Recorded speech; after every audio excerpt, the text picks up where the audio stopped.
আসসালামু আলাইকুম। আমরা আজকে চ্যাপ্টার 22 নিউট্রিশনাল ডিজিজ নিয়ে কথা বলবো। Chapter 2 nutritional disease. আমরা আজকে নিউট্রিশনাল ডিজিজ নিয়ে ডিসকাশন করব। আমাদের নিউট্রিশনাল ডিজিজের মধ্যে সর্বপ্রথম যে ডিজিজটা হচ্ছে সেটা হচ্ছে তো আমরা যদি হাইপোভিটামিনোসিস নিয়ে চিন্তা করি, হাইপো মানে হলো কমে যাওয়া, ভিটামিনোসিস মানে ভিটামিন এ কমে যাওয়া। এই ডিজিজটার আরেকটা নাম হচ্ছে ফ্রাইনোডার্মা। ঠিক আছে। এখন এই ভিটামিন এ হচ্ছে ফ্যাট সলিবল একটা ভিটামিন, যেটা retinal, ester, milk, fish oil, liver, egg এবং ক্যারোটিনয়েড প্ল্যান্টের মাধ্যমে দিয়ে করে, এবং এটা আমাদের চিলড্রেনের মধ্যে অনেক ডেফিসিয়েন্সি পাওয়া যায়। ঠিক আছে। সো এটা ডেফিসিয়েন্সিতে কিন্তু নানান ধরনের inflammatory bowel disease, coeliac disease, cystic fibrosis সহ অনেক ধরনের রোগ হতে পারে।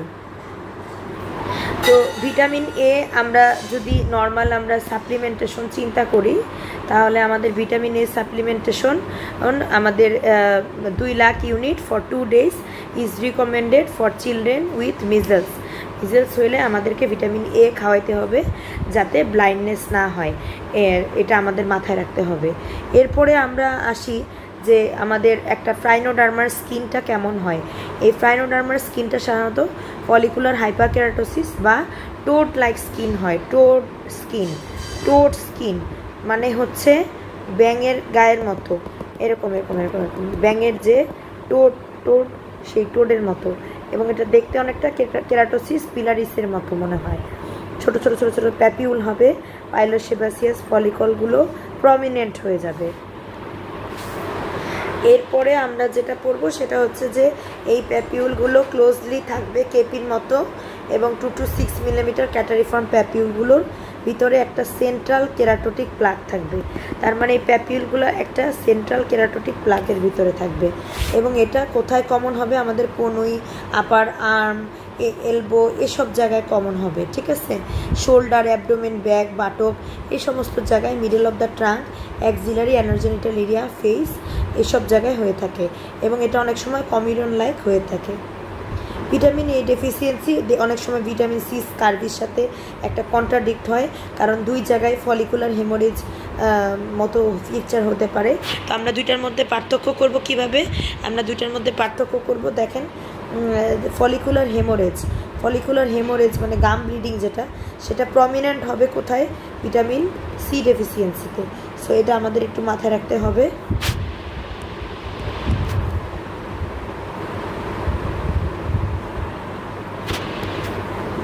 ভিটামিন এ ডেফিসিয়েন্সিতে আই ফাইন্ডিংটা খুবই প্রমিনেন্ট, চোখের ফাইন্ডিংটা সবচেয়ে বেশি প্যাথোগনমিক। এই প্যাথোগনমিক পয়েন্টটা যারা পার্ট 1 দিবে তাদের জন্য দরকার, যে কোন ফাইন্ডিংটা মেইনলি পাওয়া যাবে, সেটা হচ্ছে চোখ। এছাড়া ব্রাইট লাইট, জেরোপথ্যালমিয়া মানে কি ড্রাই আই, তারপরে জেরোসিস কর্নিকা শুকায় যাবে, ক্যারাটোম্যালেশিয়া, তারপরে নিক্লোপিয়া মানে হচ্ছে ডার্ক অ্যাডাপ্টেশন ক্ষমতাটা লস হবে, এবং এই সমস্ত কারণে histological feature hyper keratosis, horny plug in the upper portion of the hair follicle, হেয়ারটা এরকম পেঁচায় যাবে, স্কোয়ামাস মেটাপ্লাসিয়া হবে, এক্রাইন স্কুইড গ্ল্যান্ড, এবং এখানে দেখেন ছোট হবে কোনটা?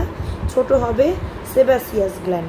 এটা উল্টায় দেয় পরীক্ষায়, যে সেবাসিয়াস গ্ল্যান্ড অ্যাট্রফি হবে আর ইক্রাইন গ্ল্যান্ড মেটাপ্লাসিয়া হবে, উল্টায় দেয়। এক্রাইন গ্ল্যান্ড ছোট হবে, মনে রাখবেন একনি ছোট হবে, তাহলে মনে থাকবে সেবাসিয়াস গ্ল্যান্ড ছোট হবে। হাইপার ভিটামিনোসিস এ আমাদের দরকার নাই। এরপরে আসতেছি ভিটামিন ডি আমাদের স্কিনে প্রডিউস হয়। ভিটামিন ডি যখন সূর্যের আলোর সংস্পর্শে যায়, ভিটামিন ডিটা অ্যাক্টিভ হয়। তো কিছু স্টাডিতে দেখা গেছে যে ভিটামিন ডিটার কারণে অস্টিওম্যালেশিয়া হতে পারে। অ্যাগ্রেসিভ ফটো প্রোটেকশন যদি আমরা না নেই, তাহলে ভিটামিন ডি ডেফিসিয়েন্সি হতে পারে। তারপরে আমাদের এখানে ম্যাল অবজর্পশন, HIV ইনফেকশন, এ সমস্ত ক্ষেত্রেও আমরা ভিটামিন ডি সাপ্লিমেন্টেশন দিয়ে থাকি 600 ইন্টারন্যাশনাল ইউনিট। আচ্ছা, এরপরে আসেন ভিটামিন কে ডিফিসিয়েন্সি। এটা জাস্ট আপনারা রিডিং করবেন, এটা পরীক্ষা আসার মতো না। যেটা আমাদের ক্লটিং ফ্যাক্টরগুলো মেইনলি সিনথেসিস করে 2, 7, 9 এবং 10। এই ক্লটিং ফ্যাক্টরগুলো থাকবে না, ব্লিডিং টেন্ডেন্সি হবে যদি ভিটামিন কে ডেফিসিয়েন্সি থাকে। এরপরে আসে ভিটামিন B1 ডেফিসিয়েন্সি, থাইমিন। এটাতে বেরি হয়, রেড বার্নিং টাং এবং পেরিফেরাল নিউরোপ্যাথি একটা কমন ফিচার। এদের পেশেন্টের কনজেস্টিভ হার্ট ফেলার থাকে। সো ভিটামিন B1 যদি প্রবলেম থাকে, অ্যালকোহল যারা মেনলি করে বা ডায়েটারি ইনটেক যাদের কম, তাদের এই প্রবলেমটা হতে পারে। ভিটামিন B2 ডেফিসিয়েন্সি বা রিবোফ্লাভিন ডেফিসিয়েন্সি, অ্যালকোহলের সাথে রিলেশন। এখানে লিডটা প্রাইমারিলি এফেক্ট হবে অরাল ওকুলার জেনিটাল সিনড্রোম, যেটাকে আমরা আরেকটা নামে বলি Behcet syndrome. Behcet syndrome, oral oculo genital syndrome, ঠিক আছে। এরপরে classic finding of the oral ocular genital syndrome এর পাশাপাশি লিডগুলো এফেক্টেড হবে, অ্যাঙ্গুলার চিলাইটিস বা এই কর্নারটা এফেক্টেড হবে, এটাকে বলা হয় পারলেকি, ঠিক আছে। পারলেকি বা চিলাইটিস, ইনফ্লামেশন অফ দ্য লিপ, ঠিক আছে। এরপরে আমরা অনেক সময় সেবোরিক ডার্মাটাইটিসের মতো চামড়া ওঠার ফিচার পেতে পারি, অনেক সময় জেনিটাল এরিয়াতেও এরকম নিয়ে আসে, ঠিক আছে। সো আস্তে আস্তে এটা লাল হয়ে যায়, স্কেলিং হয়, বিভিন্ন জায়গায় ফিশার ভ্যালানাইটিস হতে পারে, আস্তে আস্তে পেইন হয়ে যায়, এই জায়গাটা দেখা যায় এরকম দাগ কাটা ফিশার হয়ে যায়। এরপরে আসতেছে ভিটামিন B6 ডেফিসিয়েন্সি। এগুলো শর্ট নোটের জন্য খুব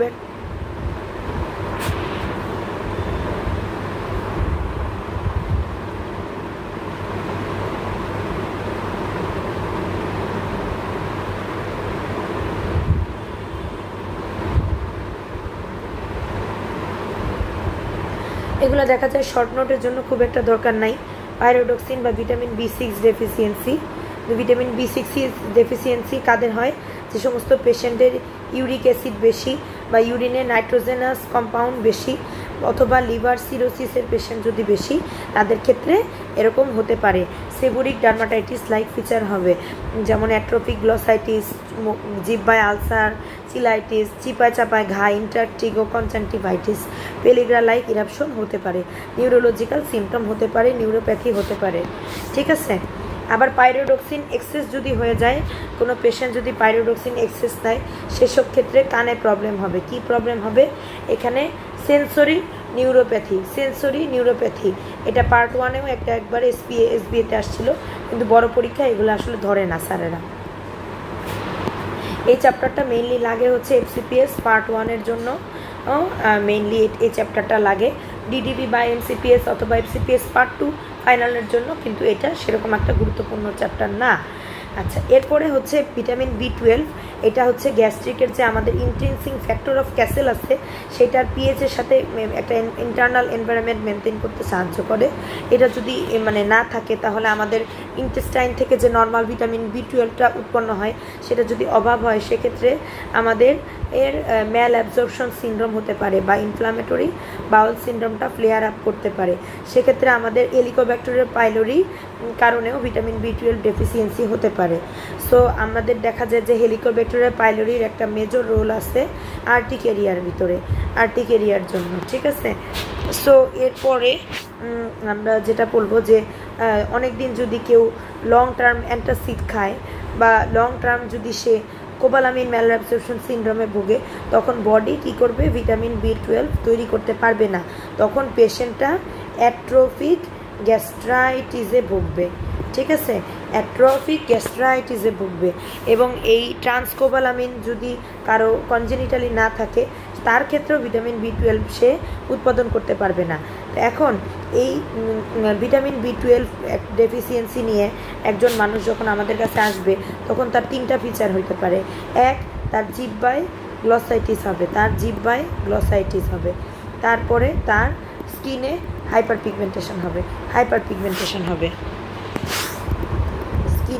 পিগমেন্টেশন হবে, লিপে গ্লসাইটিস হবে, আর যেটা হবে সেটা হচ্ছে ক্যানাইটিস মানে হচ্ছে চুল পাকা, তার মানে চুলটা তার পেকে যাবে, ঠিক আছে।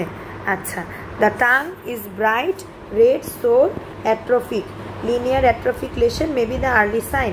লিনিয়ার অ্যাট্রফিক লেশন মানে ওই জায়গাটা চুপসে যাবে, ছোট হয়ে যাবে এবং অকালে কি হবে, চুল সাদা হয়ে যাবে। Premature greying of the hair.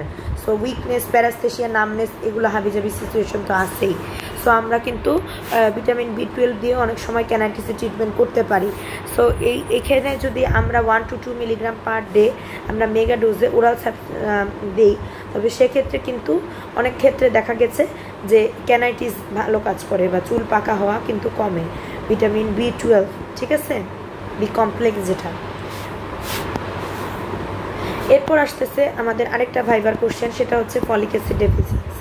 Folic অ্যাসিডে যেটা হয়, আমাদের যে স্কিন আছে সেই স্কিনটাতে হাইপার পিগমেন্টেশন দেখা যায়, জিহ্বাতে গ্লসাইটিস দেখা যায়, ইনফ্লামেশন অফ দ্য লিপ দেখা যায়, এবং আরেকটা যেটা দেখা যায় সেটা হচ্ছে megaloblastic anaemia. So folic acid আমরা অবশ্যই দেই, কেন, আমাদের বাচ্চাদের যেন নিউরাল টিউব ডিফেক্ট না হয়। এবং এটার কারণে অনেক সময় দেখা যায় ফলিক অ্যাসিড যদি বেশি সাপ্লিমেন্ট খাওয়া হয়, তবে সেক্ষেত্রে আমাদের জিআইটির কিছু সাইড এফেক্ট হতে পারে, আমাদের লিভারে কিছু সাইড এফেক্ট হতে পারে। এবার আসতেছে আমাদের vitamin C deficiency. Vitamin C deficiency আমাদের এল্ডারলি মেল অ্যালকোহলিক্স যারা থাকে মেনলি তাদের এটা প্রমিনেন্ট ফিচার হিসেবে ধারণ করে, যে আমরা যদি প্রতিদিন খাবারের সাথে একটুখানি লেবু খাই তাহলে কিন্তু ভিটামিন সির চাহিদা মেটানো সম্ভব। অনেক সময় দেখা যায় যে একজন পেশেন্ট আয়রনটা যদি কোনো কারণে তার ওভারলোড হয়ে যায়, তার বারবার ব্লাড ট্রান্সমিশন করা হচ্ছে, ফলে আয়রন ওভারলোড হওয়ার পরে দেখা যাচ্ছে তার ভিটামিন সি ডেফিসিয়েন্সি হচ্ছে, অথবা একটা পেশেন্টের কোনো নিউরোলজিক্যাল প্রবলেম আছে, অথবা সে কেমোথেরাপি নিচ্ছে, ডায়ালাইসিস নিচ্ছে, সেই সমস্ত পেশেন্টের ক্ষেত্রেও ভিটামিন সি কিন্তু ডেফিসিয়েন্সি হতে পারে। এখন ভিটামিন সি ডেফিসিয়েন্সির ক্ষেত্রে মেইন যে 4টা ফিচার আমরা মনে রাখবো, 4টা ফিচারের মধ্যে হচ্ছে 4H। একটা এইচের মধ্যে আছে হেমোরেজ, মানে রক্ত পড়বে। Hyper keratosis of the hair follicle, এই যে দেখেন hyper keratosis of the hair follicle. হাইপোকন্ড্রিওটিসিস মানে কি, কার্টিলেজে প্রবলেম হবে, আর হেমাটোলজিক্যাল অ্যাবনর্মালিটি হবে, ব্লাডে কিছু অ্যাবনর্মালিটি শো করবে। হ্যাঁ, এরপরে আমরা মনে পেরিফলিকুলার পিটিচি, এই যে দেখেন লাল লাল লাল লাল লাল লাল, এগুলো হচ্ছে পেরিফলিকুলার, মানে পেরি মানে চারপাশে, ফলিকলের চারপাশে পিটিচি, লাল লাল লাল লাল পিটিচি, ঠিক আছে। আচ্ছা, এরপর চলে আসেন পরের পাতা, যে আমাদের অনেক সময় টেন্ডার নোডিউল নিয়ে আসে, অনেক সময় আমাদের মানে দেখা যায় যে পেরিওস্টিয়াল বোনের মধ্যে নোডিউল নিয়ে আসে, উডি ইডিমা, বিভিন্ন জায়গায় ইডিমা নিয়ে আসে, পারতে পারে আমাদের ব্রেনের হেমোরেজ, বোনে হেমোরেজ, মাসেল হেমোরেজ, বিভিন্নভাবে। অনেক সময় হেনোক্সোলিন পারপুরা নিয়েও আমরা কনফিউজ থাকি যে এটা কি স্কারভি না হেনোক্সোলিন পারপুরা। আমরা যখন হেনোক্সোলিন পারপুরা পড়বো তখন আমাদের এটা ইনশাল্লাহ হয়ে যাবে। এছাড়া কর্কস্ক্রু হেয়ার, আমরা কর্কস্ক্রু হেয়ারটা আমরা করি। Teeth may be loose and foul, gingival hyperplasia হতে পারে, এপিস্ট্যাক্সিস, উন্ড হিলিংটা কম, ডিপ্রেশন এটা হতে পারে।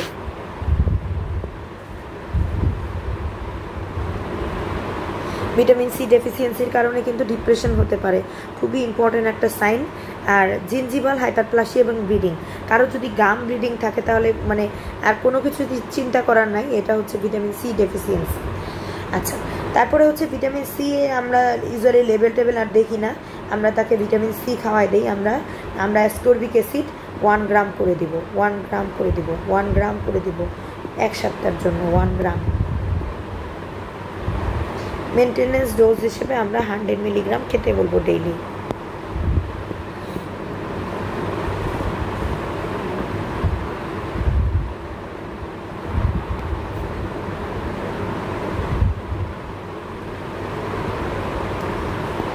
এরপর আসতেছে নিয়াসিন ডেফিসিয়েন্সি বা পেলেগ্রা।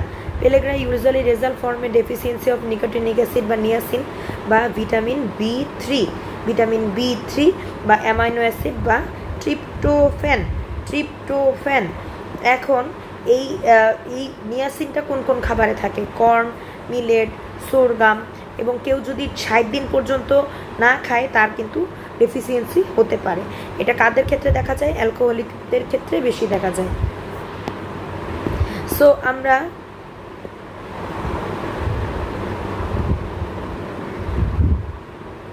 আমরা আদার কিছু পসিবল কজ দেখতে পারি যেগুলোর কারণে পেলেগ্রা হতে পারে। পেলেগ্রার ক্ষেত্রে পেলেগ্রাটা আপনারা একটু যারা ডিডিবি ফাইনাল বা এমসিপিএস বা আপনারা যারা এফসিপিএস পার্ট 2 দিবেন তারা পেলেগ্রাটা অবশ্যই সিনারিও বেস কোশ্চেন অথবা শর্ট নোট আকারে পড়বেন, ঠিক আছে। এখন পেলেগ্রার 3টা ফিচার হচ্ছে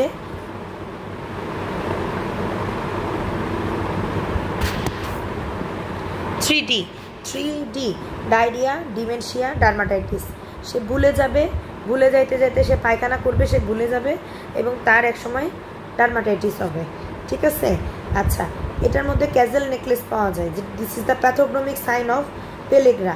dry pellagra physical bulla, erythema, swelling, crust এগুলো নিয়ে প্রেজেন্ট করে এবং স্কিনটা হয়ে যাবে পেপার থিন, মানে একদম টান দিলে ছিঁড়ে যাবে এরকম টাইপের। দেখেন মনে হচ্ছে না স্কিনটা উঠায় ফেলা যাবে। This is called Casal necklace.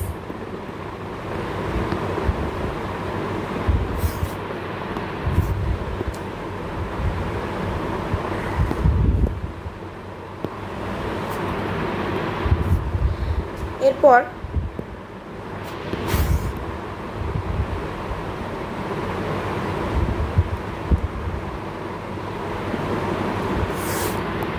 আমরা যদি হিস্টোপ্যাথোলজি চিন্তা করি, হিস্টোপ্যাথোলজিতে মোস্ট ক্যারেক্টারিস্টিক ফাইন্ডিং হচ্ছে ভ্যাকুলার চেঞ্জেস অফ দ্য কেরাটিনোসাইট। আমরা জানি যে কেরাটিনোসাইটের মাঝে যে ছোট ছোট গহ্বর থাকে, এটাতে একটু চেঞ্জ হলে এটাকে বলা হয় ভ্যাকুলার চেঞ্জ। সেটা মাল্টিজিলিয়াতেই মেনলি হয়ে থাকে।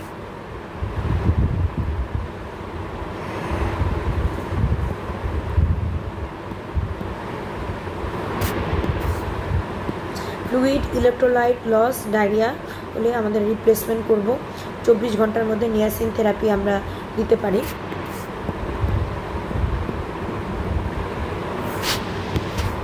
আমাদের কাছে রোগীরা বায়োটিন ডেফিসিয়েন্সি নিয়ে সিনড্রোম নিয়ে আসতে পারে।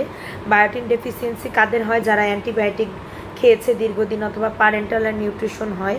ইউজুয়ালি বায়োটিন ডেফিসিয়েন্সি অনেকগুলো ফর্ম থাকে এবং এটা আর্লিয়ার এবং নিউনেটাল যদি ফর্ম থাকে, জুভেনাইল ফর্ম থাকতে পারে এবং স্কিন এবং নার্ভাস সিস্টেম প্রাইমারিলি এফেক্ট হয়। এখানে ডার্মাটাইটিসটা পাওয়া যায়। দেখা যায় যে সাথে জিঙ্ক এবং এসেনশিয়াল ফ্যাটি অ্যাসিড ডেফিসিয়েন্সি হয় এবং পেরি অরিফিশিয়াল ডার্মাটাইটিসটা প্যাচি রেড ইরোডেড স্কিন নিয়ে আসে। এখানে ক্যান্ডিডা ইনভ্যারিয়েবলি পাওয়া যায়, অ্যালোপেশিয়া পাওয়া যায়, এই জন্য অ্যালোপেশিয়াতে আমরা বায়োটিন খেতে দিই। Congenital trichorrhexis nodosa may be present, lethargy, depression, hallucination, withdrawal behaviour, ataxia, seizure, deafness এগুলো আমাদের হতে পারে। ট্রিটমেন্ট হচ্ছে প্রতিদিন আমরা 10 মিলিগ্রাম করে পার ডে দিব। যারা এফসিপিএস পার্ট 2 আর এমসিপিএস ফাইনাল দিবেন তাদের কিন্তু বায়োটিন ডেফিসিয়েন্সির ফিচার অনেক ইম্পর্টেন্ট। বায়োটিন ডেফিসিয়েন্সির ফিচারের মধ্যে দেখেন এখানে নিউরোলজিক্যাল ড্যামেজটা কিন্তু অনেক important and seborrhoeic dermatitis like লেশনও হতে পারে।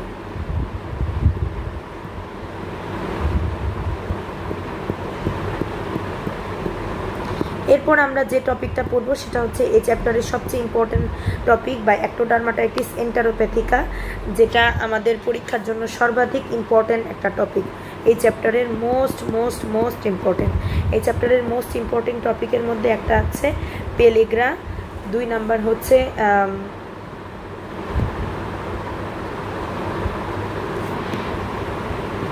Zinc deficiency, অ্যাক্টোডার্মাটাইটিস এন্টারোপ্যাথিকা।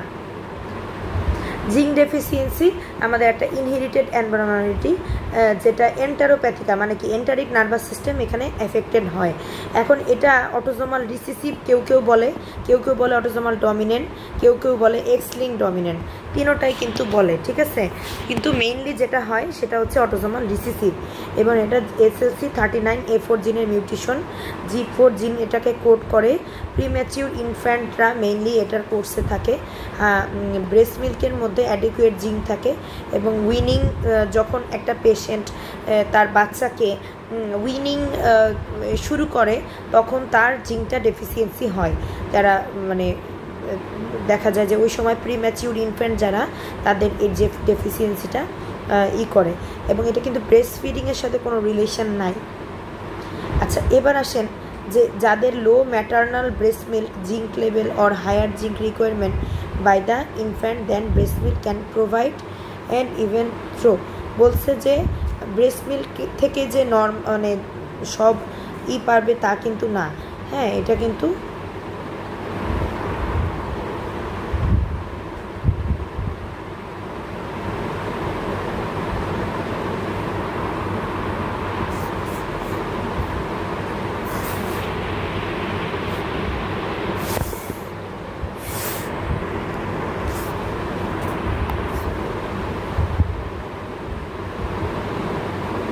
অনেক সময় এখানে বুলা নিয়েও পেশেন্ট কিন্তু আমাদের কাছে আসতে পারে। Parenteral nutrition with adequate zinc content may lead to zinc deficiency. Adequate zinc deficiency, alcoholics, poor nutritional intake, malabsorption, IBD, chronic granulomatous disorder এই সমস্ত ক্ষেত্রেও জিঙ্ক ডেফিসিয়েন্সি হতে পারে। প্রেগনেন্সিতে, ম্যালিগনেন্সিতে, রেনাল ডিজিজে এই সমস্ত কন্ডিশনও জিঙ্ক ডেফিসিয়েন্সি হতে পারে। তো ডার্মাটাইটিসটা যেখানে এখানে পাওয়া যাবে সেটা হচ্ছে টোটালটাই পাস্টিউলার, মানে পাস হবে। হ্যাঁ, ঠিক আছে। আর এরপরে there is an acral and peripheral difference হাতে পায়ে, এজন্যই তো নাম হয়েছে অ্যাক্রো। ফেস এবং গ্রয়েন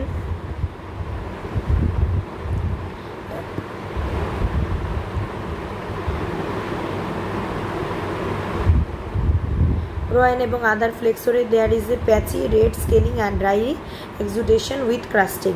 দেন আমাদের এখানে অ্যাঙ্গুলার চিলাইটিস এবং স্টোমাটাইটিস প্রেজেন্ট হতে পারে। Periangular erythematous scaly superficial flaccid pustule. Nail dystrophy হতে পারে, নেইলগুলো থিনিং হয়ে যাবে, পাতলা হয়ে যাবে। লঙ্গিচুডাল রিজ অ্যাকসেন্চুয়েটেড হতে পারে, ঠিক আছে। জেনারেলাইজ অ্যালোপেশিয়া হতে পারে, তারপরে ডায়রিয়া হতে পারে। হিস্টোলজিক্যাল ফিচারের ভিতরে এখানে আমাদের আইডেন্টিক্যাল ফিচার হচ্ছে এখানে আপার স্ট্রেটাম মালপিজিতে ভ্যাকিউলার চেঞ্জ পাবো, সাবকর্নিয়াল বুলা পাবো, মানে স্ট্রেটাম কর্নিয়ামের নিচে বুলাটা পাবো। অনেক সময় সাব এপিডার্মাল বুলা নিউট্রোফিল পেতে পারে।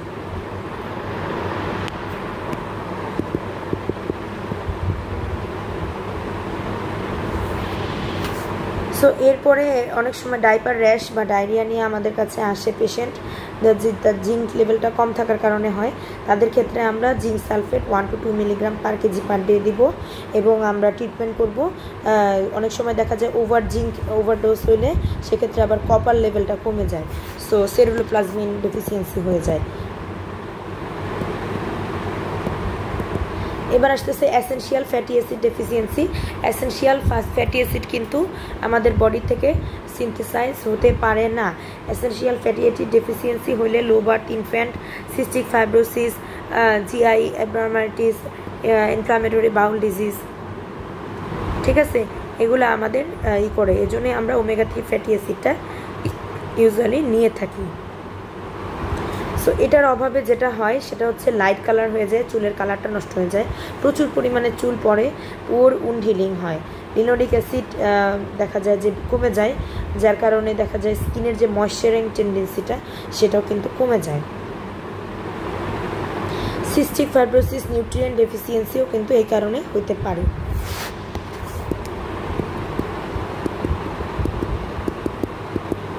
এরপর আমরা আয়রন ডেফিসিয়েন্সিটা পড়ব। আয়রন ডেফিসিয়েন্সি হইলে কি হয়, আয়রন যারা নাকি রেড মিট কম খায়, কলিজা, কচু এগুলো খাবার কম খায়, তাদের কোলিওনাইকিয়া, গ্লসাইটিস, অ্যাঙ্গুলার চিলাইটিস, চুলকানি, টেলোজেনিক ফ্লাবিয়াম, পামার ভিশন সিনড্রোম এগুলো নিয়ে আমাদের কাছে আসতে পারে। কোলিওনাইকিয়া প্রেজেন্ট থাকে কত পার্সেন্ট? 40 থেকে 50% পেশেন্টের। সেই সাথে তার থাকবে অ্যালোপেশিয়া, ঠিক আছে। সো এগুলা জিনিস আমাদের একটু মাথায় রাখতে হবে। এরপর আমরা যেটা পড়বো সেটা হচ্ছে মেরাসমাস এবং কোষিয়করের পার্থক্য। এটা আমরা যদি একটু ছবি দেখে মনে রাখি তাহলে আমাদের মনে রাখাটা খুব সহজ হবে। আমার সবার প্রথমে আমরা দুটো বাচ্চার ছবি দেখব। দেখেন এই বাচ্চাটার মাসেল ওয়েস্টিং হয়েছে অনেক বেশি। এই বাচ্চাটা হচ্ছে মেরাসমাসের পেশেন্ট, ঠিক আছে। আর এই যে মানে সত্যি কথা বলতে যে দুর্ভিক্ষের সময় যে বাচ্চাগুলা সেটাই হচ্ছে মেরাসমাস, হ্যাঁ। আর পেট মোটা যে বাচ্চাগুলো সেটাই হচ্ছে কোয়াশিয়রকর। এই যে দেখেন আবার একটু আর একটা ছবি আমরা দেখাই সুন্দর করে, যদি আমরা এই ছবিটার দিকে একটু তাকাই, এই যে এখানে রুগ্ন বাচ্চাটা, এটা হচ্ছে ম্যারাসমাস, কারণ ভাতের অভাব আর কোয়াশিওরকর প্রোটিনের অভাব, পেট বড় হয়ে গেছে, ফ্যাটি লিভার হয়ে গেছে, ঠিক আছে।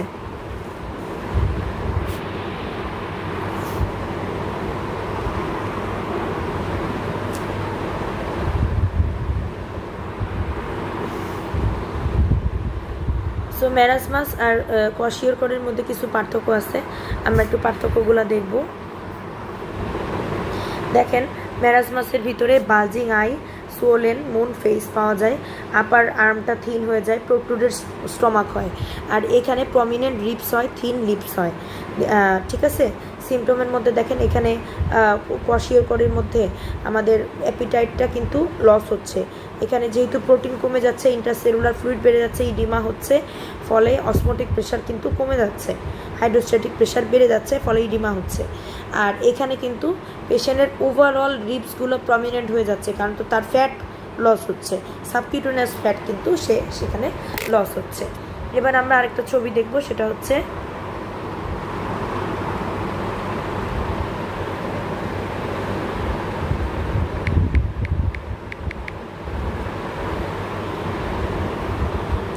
অ্যাক্রোডার্মাটাইটিস এন্টারোপ্যাথিকা। অ্যাক্রোডার্মাটাইটিস এন্টারোপ্যাথিকা আমাদের কাছে এরকম মিউকাস মেমব্রেনের চতুর্দিকে একটা ক্রাস্টেড সিচুয়েশন নিয়ে আসে, ঠিক আছে। অ্যাক্রোডার্মাটাইটিস এন্টারোপ্যাথিকা।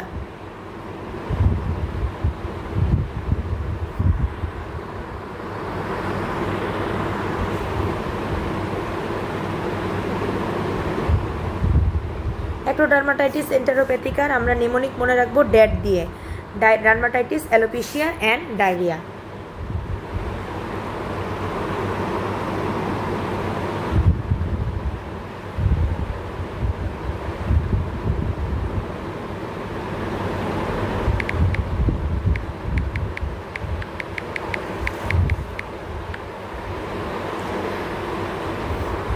বেরি নিউমোনিকটা মনে রাখার জন্য আমরা মনে রাখবো বেরি, বিতে ব্রেথলেসনেস, বিগ হেরাট বা ডাইলেটেড হার্ট হবে, তারপর এখানে ইতে অ্যানোরেক্সিয়া, ইতে ইটলনেস বা অ্যানোরেক্সিয়া, আরতে রেস্টলেসনেস, আইতে ইনসমনিয়া। বেরি দিয়েই আমরা মনে রাখতে পারি।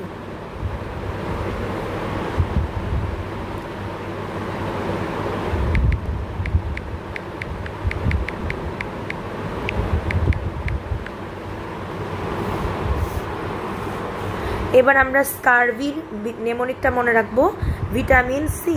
ভিটামিন সি, ভিতে হচ্ছে ভাইটামিন সি ডেফিসিয়েন্সি, আইতে হচ্ছে inadequate diet, inadequate vitamin C deficiency, আইতে হলো ইনঅ্যাডিকুয়েট ডায়েট, টিতে হচ্ছে টোব্যাকো ইউজ, এতে অ্যালকোহলিজম, এমতে ম্যাল অ্যাবজর্পশন, আইতে infant fed only cow's milk, এনতে হচ্ছে নিউট্রিশনাল ডেফিসিয়েন্সি, সিতে হচ্ছে ক্রনিক ইলনেস। তাহলে আমরা মনে রাখবো কি ভিটামিন সি, ভিটামিন সি দিয়ে আমরা মনে রাখতে পারি।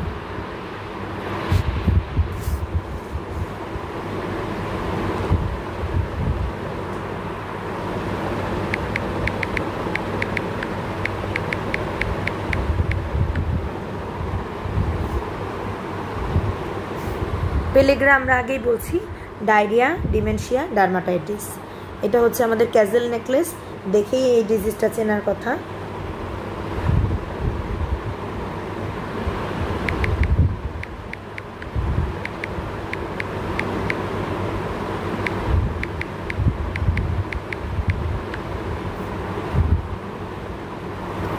বায়োটিন ডেফিসিয়েন্সির ক্ষেত্রে মনে রাখবেন এই বাচ্চাটার দিকে তাকায়ে, বাচ্চাটার চুল পড়ে গেছে, পেরি অরিফিশিয়াল, চোখের চারদিকে র্যাশ হচ্ছে, তারপরে হচ্ছে এখানে টপিক্যাল ফাঙ্গাল ইনফেকশন, তার ব্যবহারেরটা থাকবে, তার ইনফেকশন হবে, তার নজিয়া, ভমিটিং হবে। এগুলো হচ্ছে বায়োটিন ডেফিসিয়েন্সির দেখেন ভিটামিন বি3 নিয়াসিনের ডেফিসিয়েন্সিতে পেলেগ্রা হয়, ক্যাজেল নেকলেস। ভিটামিন বি2 রিবোফ্লেভিনের কাজ করে রিপসের উপর, ভিটামিন 1 থায়ামিন কাজ করে থাইয়ের উপর। নাম দিয়ে আমরা মনে রাখতে পারতেছি, হ্যাঁ, রিবোতে রিব, থায়ামিনতে থাই, আর নিয়াসিনে নেক, এন ফর এন। বি7 বায়োটিন, বায়োটিন হচ্ছে টিন ম্যান হ্যাট, হ্যাট কেন, মাথায় চুল নাই, পাইরিডক্সিন মনে রাখবেন পিরামিড হল্টার তার মানে ট্রায়াড পিরামিড ট্রায়াড হয় ওটা। প্যান্টোথেনিক অ্যাসিড প্যান্ট পরে কোন জায়গায়? অ্যাডেনাল প্রবলেম এবং ইনফার্টিলিটি। এরপর এটা দেখেন একটা সুন্দর একটা লেখা আছে যে টিবিতে টিউব আচ্ছা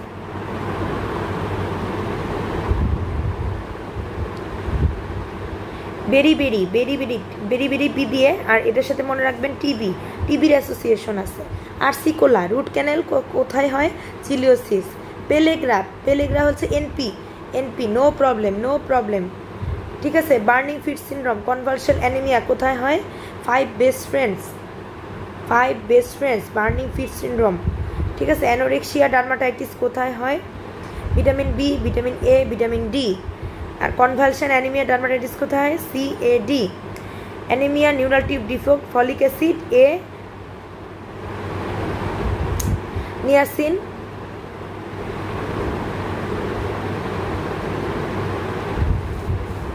অ্যানিমিয়া নিউরোপ্যাথি স্কারভি হলো ভিটামিন সি।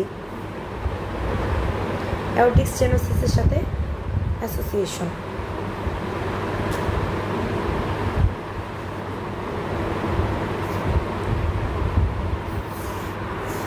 এবার দেখেন এই জিনিসটা, ভিটামিন এ জেরোপথ্যালমিয়া করে, ভিটামিন B1 বেরি করে, ভিটামিন B2 অ্যারিবোফ্ল্যাভিনোসিস করে, ভিটামিন 3 পেলেগ্রা করে, vitamin B5 burning feet syndrome করে, অ্যানিমিয়া করে, B7 dermatitis enteritis megaloblastic anaemia করে।